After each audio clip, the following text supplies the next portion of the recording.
Alright, we're gonna have to do this because I'm being lazy. We're gonna have to do this on the fly. Basically, what are the issues of how we argue against liberalism nowadays? It's a very important point because I think it's actually something that you could say it kind of parallels old discussions a lot longer, you know. So when you argue against a completely set of different beliefs, you know what you shouldn't do that the modern day Muslims do? You should not, okay, you should not, Farah, which one is, uh, okay. You should not be, you know, uh, basically treating their beliefs as if it's true. Let me just give an example. I'm sure you've all hold this, hold this principle. You're probably a secularized Muslim that I'm talking to. That's actually my audience target. For so long, for so long as you cause no harm and consent, whatever you do is good. This belief, this belief particularly, is considered a very common belief amongst secularists, feminists, liberals, any Westerner, and secularized Muslims. But guess what? It is completely wrong.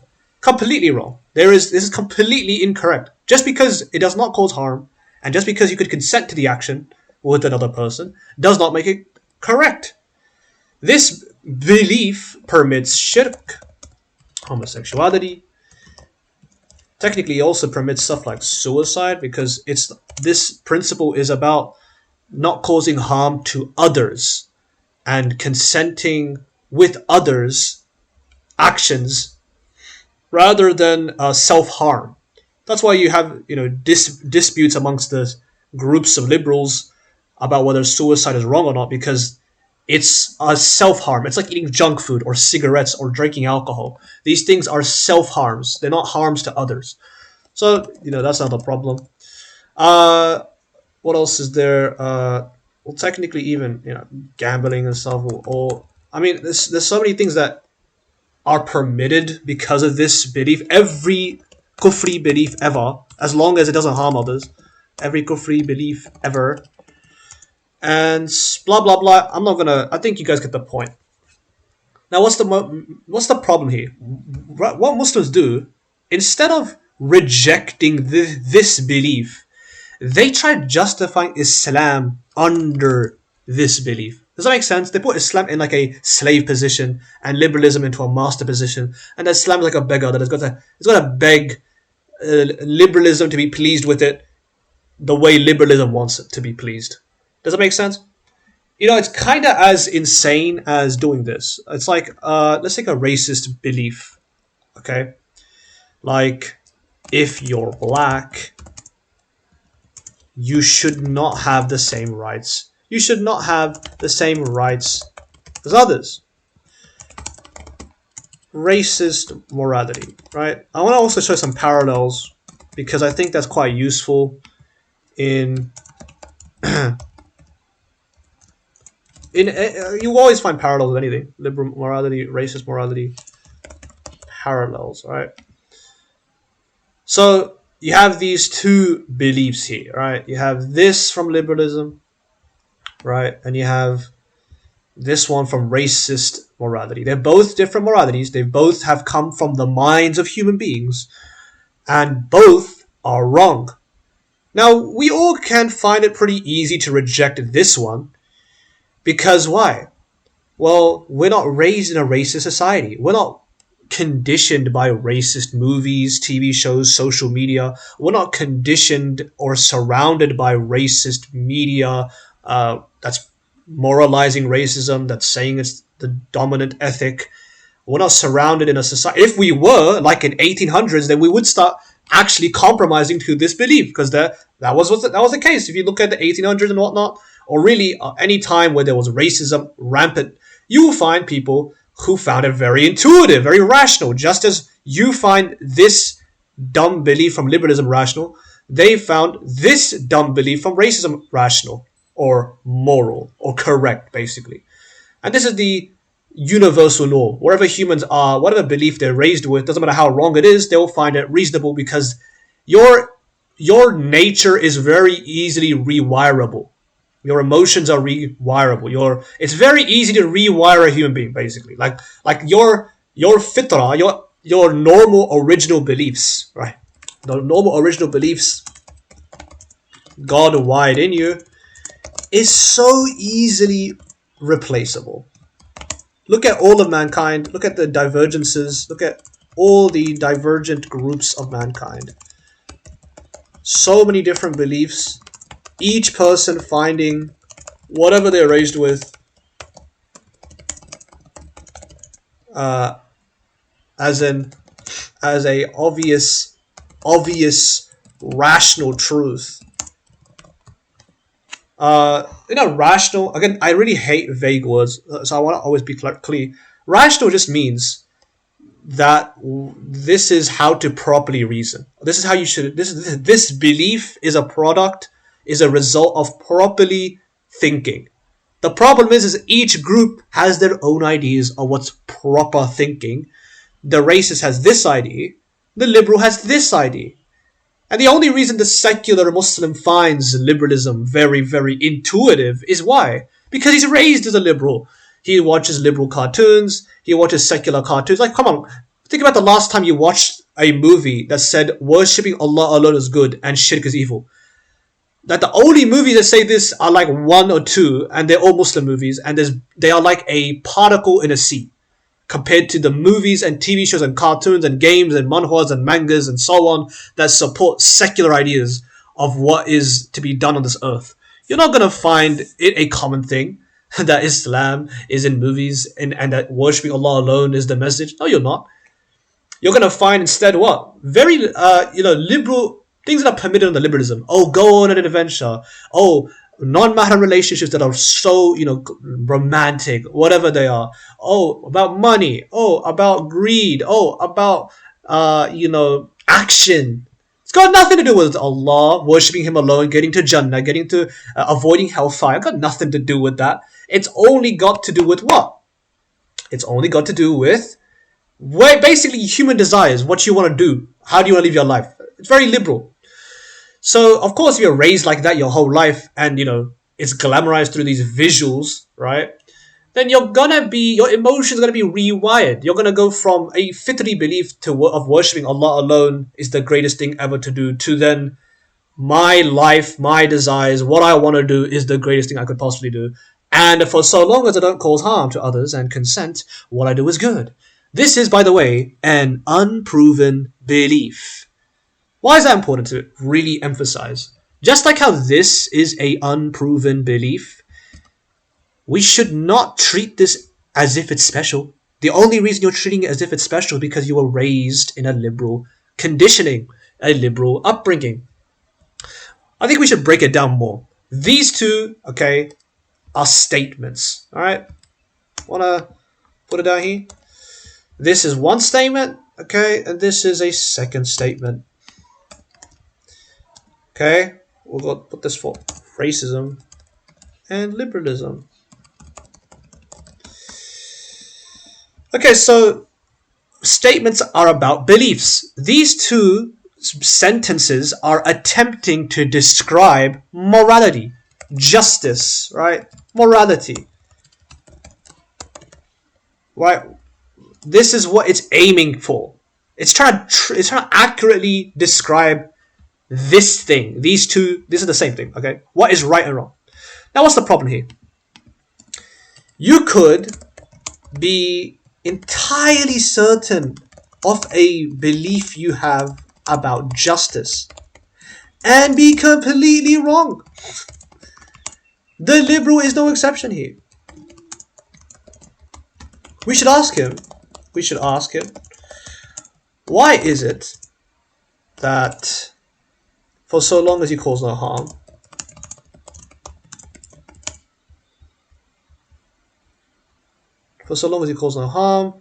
and consent, that what you now do is a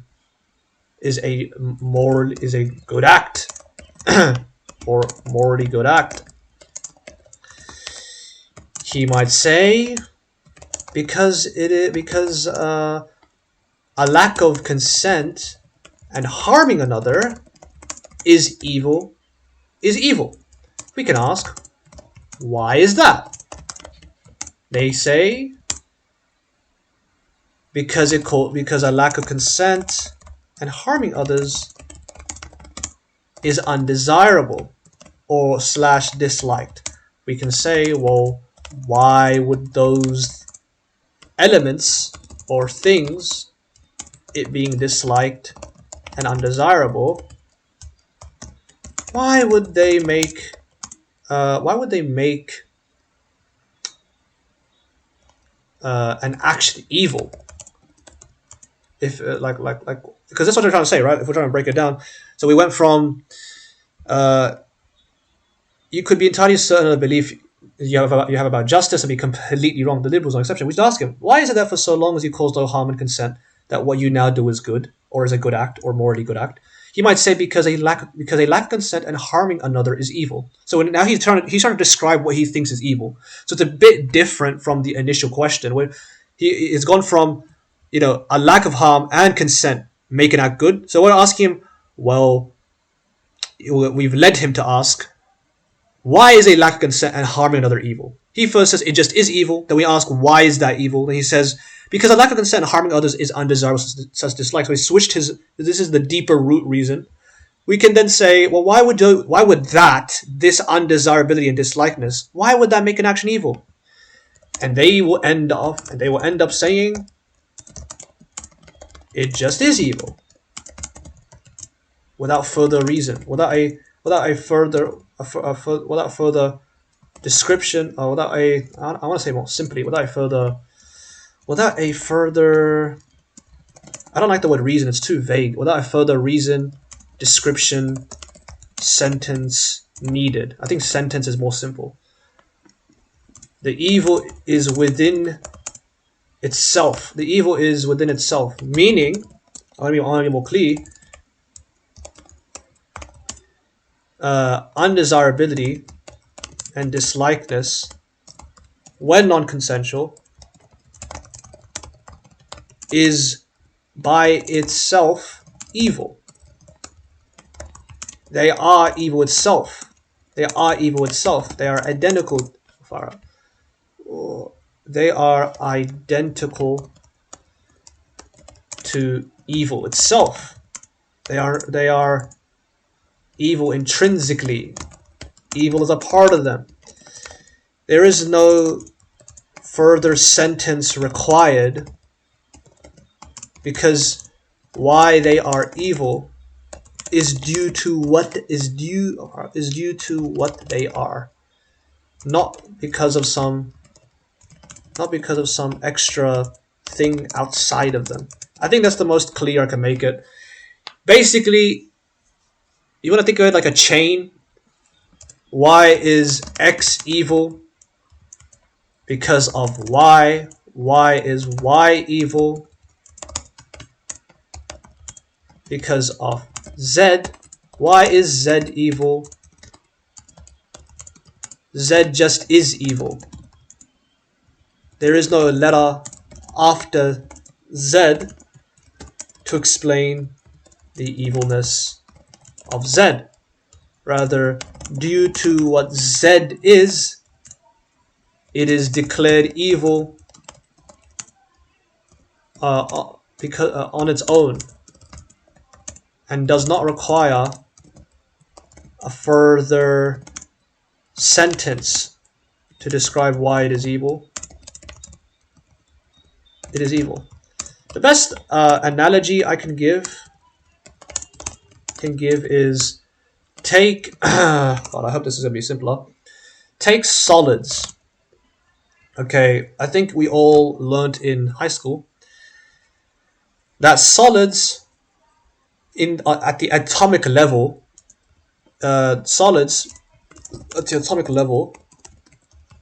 the atoms are very close to each other. Okay? And that is why the object that we look at is tough, hard. In other words, a solid. Now somebody might say, why is it the case that when atoms are close to each other,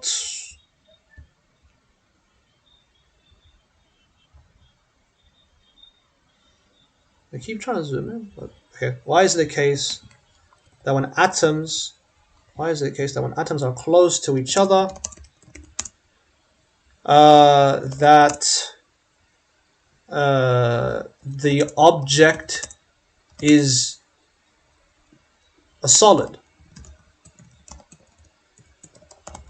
Well, the description or I don't want to be complicated. The reason is description better? Well, the reason is just because when atoms are close to each other, the object just is a solid. Just is a solid. Now a person may accuse, saying, you didn't really explain that.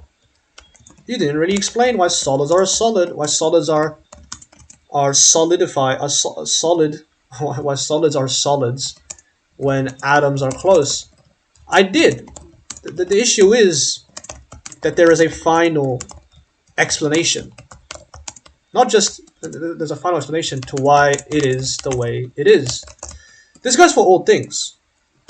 This goes for everything that exists and doesn't exist. Actually, I don't want to complicate it. If you ask why enough times, you will be led to a final reason that has no further reason for why the thing is the way it is. Just the nature of it's just how things are. Solids just are solids because of the closeness of atoms. The closeness of atoms. The closeness of atoms just does result in that.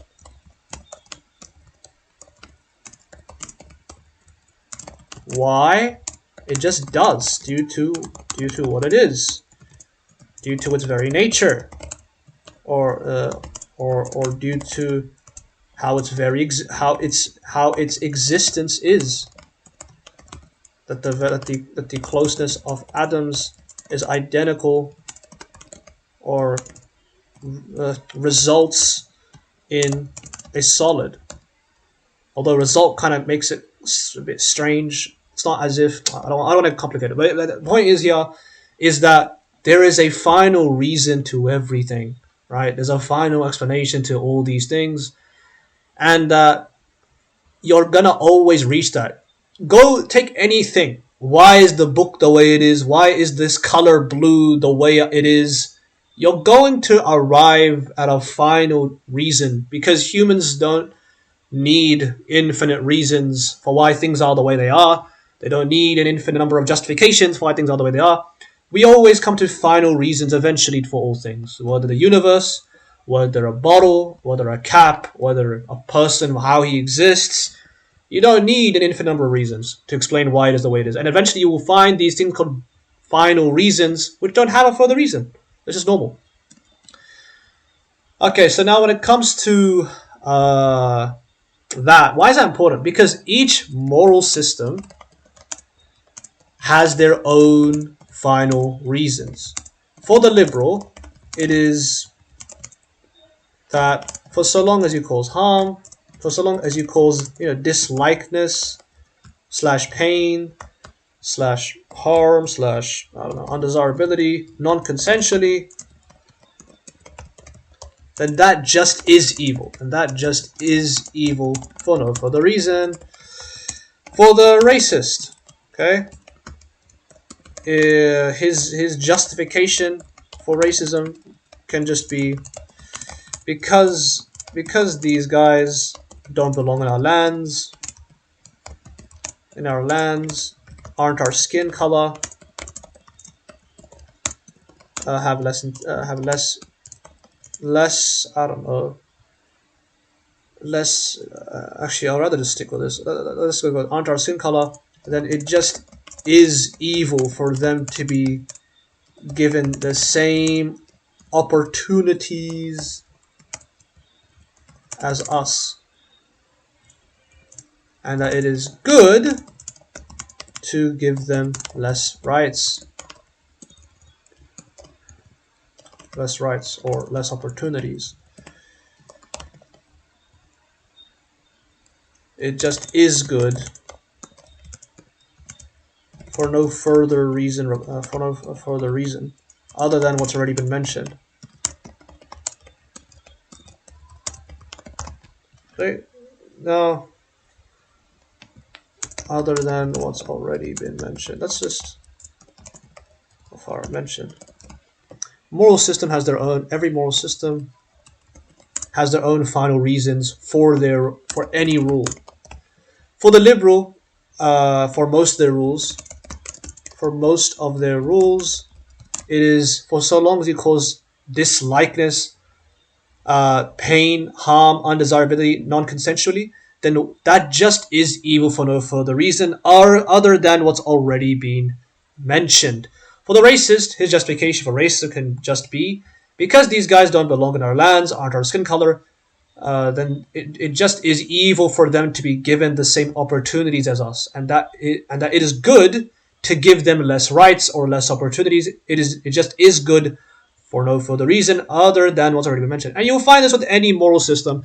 You have these deepest, foundational, final reasons that don't have a further reason. Like if I ask a racist, well, why is it that if they don't belong to your land, aren't your skin color, that it's just evil to give them the same opportunities? It just is evil. There's no further reason. That this for them suffices as declaring it evil for giving them the same opportunities. These two reasons: don't belong to our land, aren't our skin color. There is that for them suffices. These statements just is suffice for them. For the liberal, it's these ones. If you cause dislikeness, harm, non-consensually, then it just is evil. That just is the case. There's no further requirement of a further reason. And all systems are like this, including Islam. Although Islam has more diversity in its reasons behind its rules, these ones are more like majority of their rules have the same kind of principle driving behind it. Same with, I guess, this. Most of the racist rules will come back down to this type of reasoning or these types of principles. Islam has more diversity, I'll say, behind its rules for why it is the way it is. But it's very different. It's completely different. It's got nothing to do with liberalism. Why is that important? Let's just go with an example here. Homosexuality. Okay, let's go with this. Two men want sexual relations with each other, right? They do it consensually and cause no harm and no disease, and there's 0% chance chance of disease. Okay, so please, those secular Muslims who keep just blurting out, what about the disease? What about the disease? Please stop. You're not helping becoming more anti-secular whenever you always seek secularistic reasons to justify yourself. Please stop, okay? Because that's what happens. A lot of people, the moment any of this is mentioned, okay, any of this, they want to straight away go for harm-related reasons. They want to straight away go for secular approval reasons. It's like he's a secularist. He's given his stamp of approval. Yes, this is the type of reason you can only give when it harms the person, when it causes pain, which is complete nonsense. Because the truth is there's a reason that's constant, that's perpetually always present for why this is wrong. And the fact that a Muslim is not content is not because it's less rational. No, wallahi, it's more rational than what the hell that secular Muslim is coming up with. It's just because he has been conditioned to be secular. So he's only content with secular reasons. Guess what? If I dropped this secular Muslim when he was a baby in a racist society, do you know what he would have instead found as a nice or content-worthy reason? Racist reasons. Meaning, for example, In Islam, blacks and whites are treated equally, right? I'm going a bit all over the place, but blacks and whites are treated equally. Now imagine a racist Muslim. He has to reconcile this with his racism because he's racified. He's right. He's been brought up in a racist society. So he says, okay, Islam is definitely aligned with racism because racism is rational, right? Because that's how I was raised. That's what movies and TV shows and society and the scientists and all that blah blah blah taught me. So the reason behind this rule, which is completely irreconcilable with racism, you know what he would do? He would be like, you know why? He will make it as best as he can. He will try to conform with racism. He will say the reason why blacks and whites are treated equally in Islam is because, and he will try to screw it into racism. He will say is because blacks would cause more harm and danger if we gave them the lesser rights they deserve, lesser rights they deserve, and also because in the long term, for now, if we give if we give blacks less rights. Oh, sorry. I'm trying to think about it. Let me say it again. It's because blacks would cause more harm and danger if we gave them the lesser rights they deserve, and also because in the long term, for now, if we give equal rights, eventually blacks will wipe each other out because of their violent nature, and then we whites will take over them as slaves. You see how this is a racist reason, and it has nothing to do with Islam. You're not gonna find this in Islam. Okay, look at how completely, like, all Muslims, including the secular ones, know with certainty that this is complete horse crap. Okay, blacks and whites are treated equally in Islam because they're black and white, and because like, the true reason is what? The true reason is because your blackness and whiteness does not change your rights. It's irrelevant. That's it. That's the true reason. False reason is because blacks would cause more harm and danger if we gave them less rights they deserve, and also because in the long term, for now, if we give equal rights, eventually blacks will wipe each other out because of their violent nature, and then we whites will take over them as slaves. Like, this is a complete mythology. Now, what's the equivalent with regards to homosexuality? When a person, the false reason he gives is the only reason it's wrong is because it harms. Mythology alert. Mythology alert. Harm is at best an extra optional reason that does not have to be present for one to declare homosexuality as evil. Okay? Let me I don't want to confuse the audience. True reason. Okay? Harm is at best an extra optional reason that does not have to be present for one to declare homosexuality evil. Rather, it could easily not be present, as is the case in the majority of homosexual relations now, as is the case and the aim of the majority of homosexual relations as of now. Rather, what makes what makes homosexual relations evil? It's because of what homosexual relation itself is. That's it. That's it. Now the fact is, you're not going to be content with this because you're still got the secular instinct within you to try, and oh my god, it's just so painful to see. It's so irritating because I know I was there once upon a time myself. Oh my god, I was there for years. Such a disease, wallah. This is the true reason. Homosexual relations is evil within itself, due to what it is, not because it harms. That's irrelevant. That's an extra reason that might not even be present at all, at best, and it's completely not helping the Muslim to escape liberalism when you talk like that. Rather, what makes homosexual relations evil is because of what homosexual relation itself is. The evil is derived from homosexual relations itself.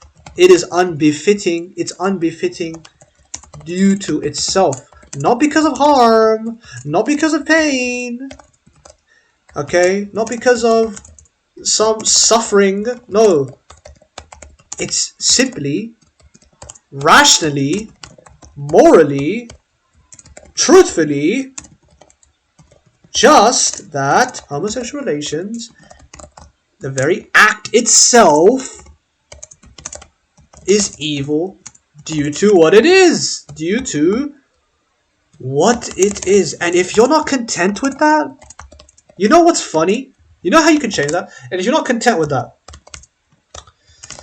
you know what could change that? Sacrifice your liberal beliefs.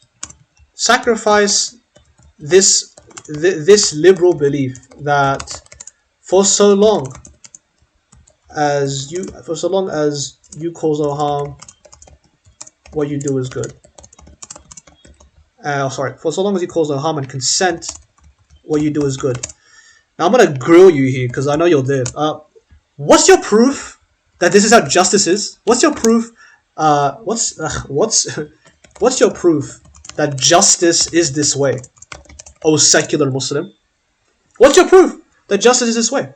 What's your proof that this belief represents and accurately describes justice? If you say, I find it obvious, meaning I have certainty in this belief, and therefore I am correct in believing in this. Well, let me break your bubble a bit. Do you know that Nazis find their moral beliefs pretty obvious too, and have certainty in their beliefs, and do not feel disgusted or disturbed by their own beliefs? Same with Zionists. I think we've all seen that online. Same with racists, Hindus, Christians, Jews, communists, pagans, misogynists even. Every group ever in mankind has certainty in their beliefs and finds their beliefs obvious.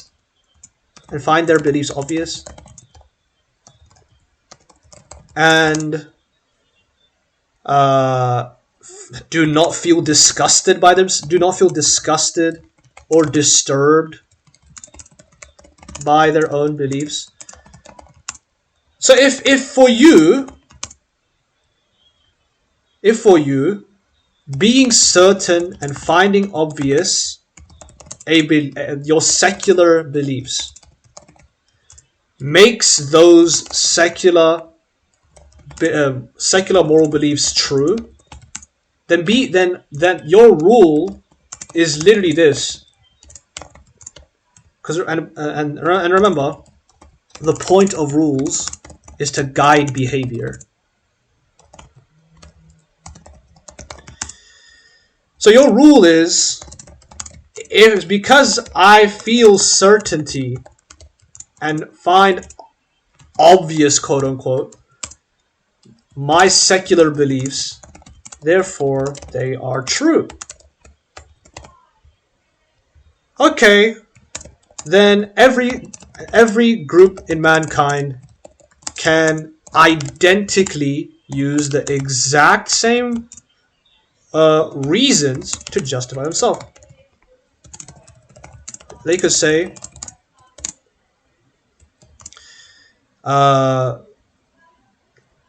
a Nazi, for example. I find a Nazi, Zionist, racist, communist, uh, you know, KKK, KKK.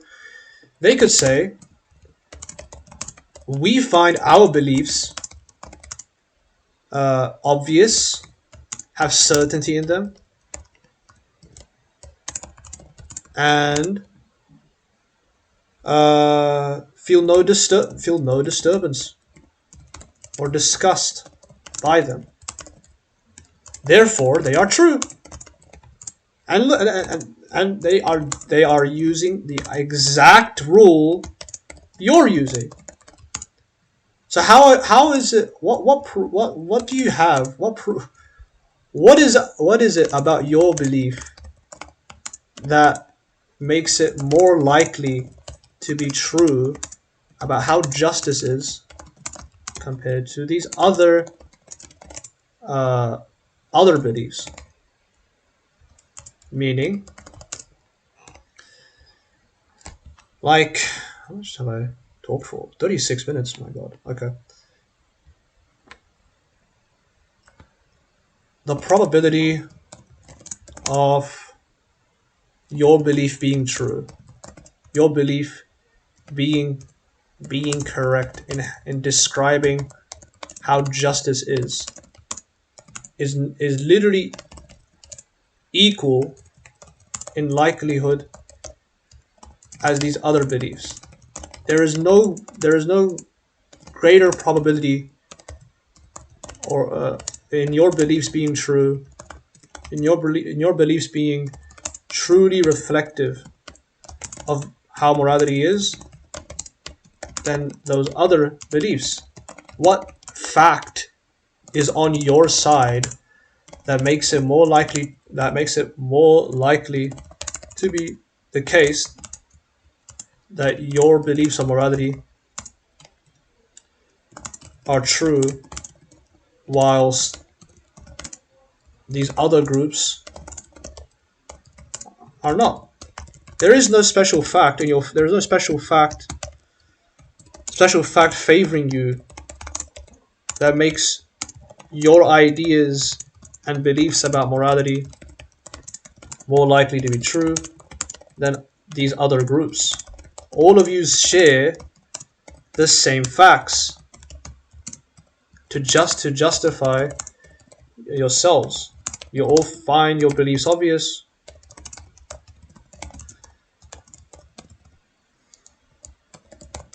You all have certainty in your beliefs. You all do not feel disgusted. Do not feel disgusted or disturbed by your beliefs.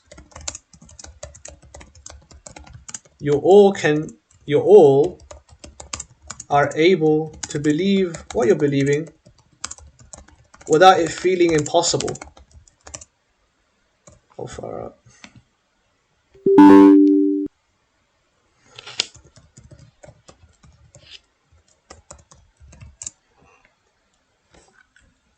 Whatever fact they have, you have. The Muslim is different. He has the Quran and Sunnah with its endless proofs from Allah, from the unreplicatability of the Quran, the proofs, prophethood, the prophecies, intertextual proofs with other revelations, fitri, original fitri compatibility,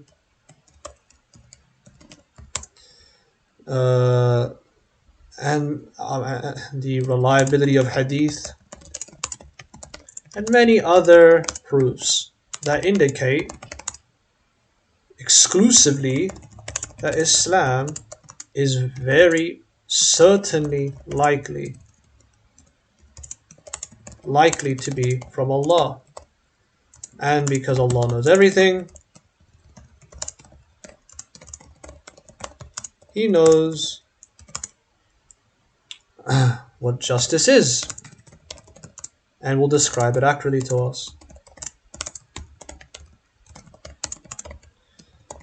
Therefore, when we come back down here, oh, where did I go? Oh, actually, I already explained this. Therefore, the rational, natural, moral, accurate description of why homosexual relations is evil is due to itself, due to what it is, not because of some outside harm or some or whatever like that. Rather, it's rather homosexual relations is intrinsically evil, and the best way for the secular Muslim to escape his mythology, this fabricated mythological imaginary secular fairy tale, the best way is to doubt your secular beliefs. Every time you're relying on it as you think, or just do now, or just try it now. Just ask yourself,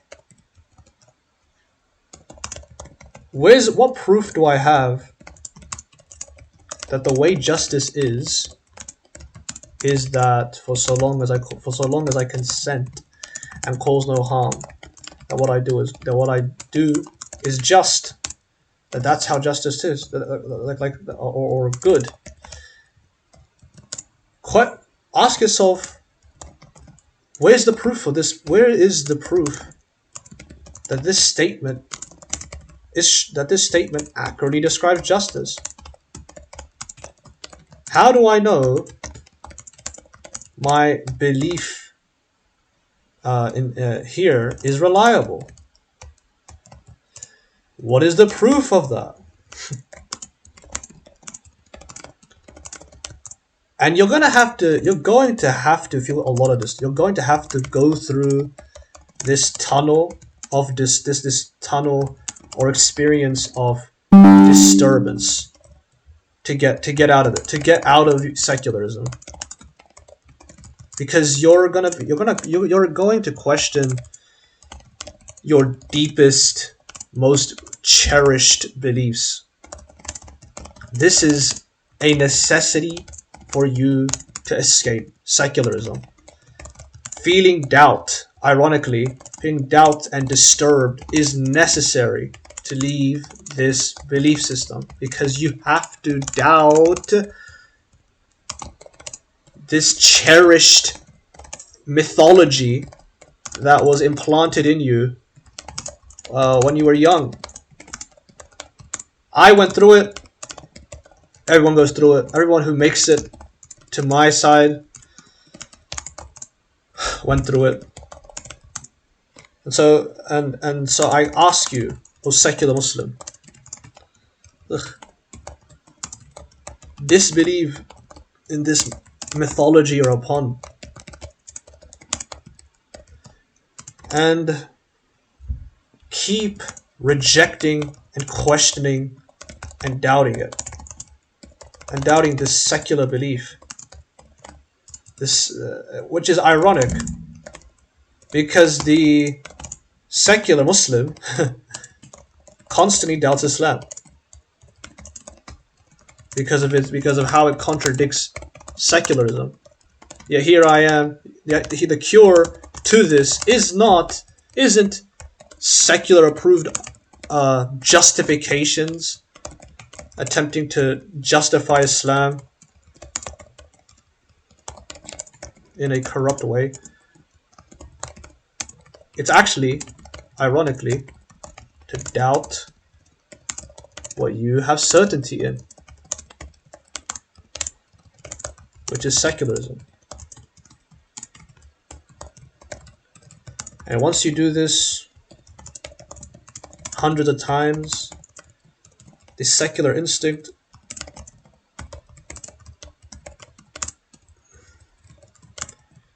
reverts or erases and is replaced with an Islamic one. And the disturbance disappears, and you accept Islam as it really is. In reality, Islam is justice. Islam, Sharia, is justice. So when you reject secularism from within your heart, its foundational mythologies, then you actually, ironically, are making room to accept justice as it actually is, and not fabricated, bizarre versions, bizarre, inaccurate versions of justice that originated from the imagination of extremely ignorant people.